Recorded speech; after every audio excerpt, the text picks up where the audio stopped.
Hello guys, আমরা চলে এসেছি এখন পুরীর কাছাকাছি। তো পুরীর লিঙ্গরাজ মন্দিরে আমরা যাচ্ছি। দেখো রাস্তাঘাটে চারিপাশে প্রচুর পরিমাণে জ্যাম, আর দেখো মন্দিরটাও দেখা যাচ্ছে।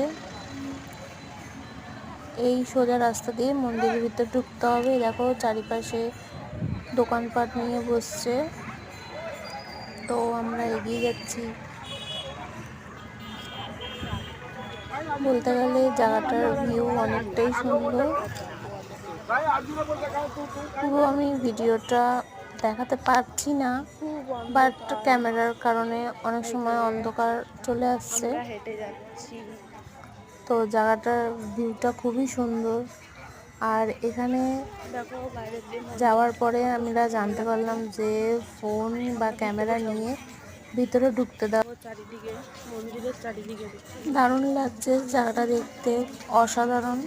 আর দেখো চারিদিকে ঠাকুরের পুজো দেওয়ার জন্য ডালা নিয়ে বসছে। আর দেখো সামনে একটা মন্দির রয়েছে, তো মন্দিরটা আমি গিয়ে একটু প্রণাম করলাম।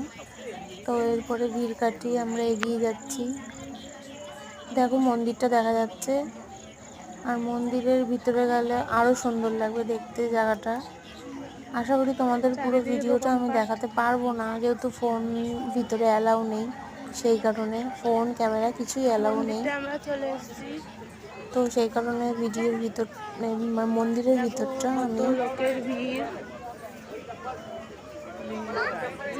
আমি দেখাতে পারবো না।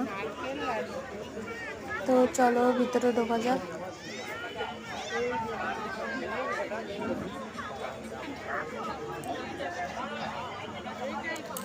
ভালো লাগলে ভিডিওটা লাইক কমেন্ট করো আর সাবস্ক্রাইব করতে ভুলো না বন্ধুরা। আশা করি মিনি ব্লগটা তোমাদের ভালো লাগবে। থ্যাংক ইউ, ধন্যবাদ, tata, bye bye, see you.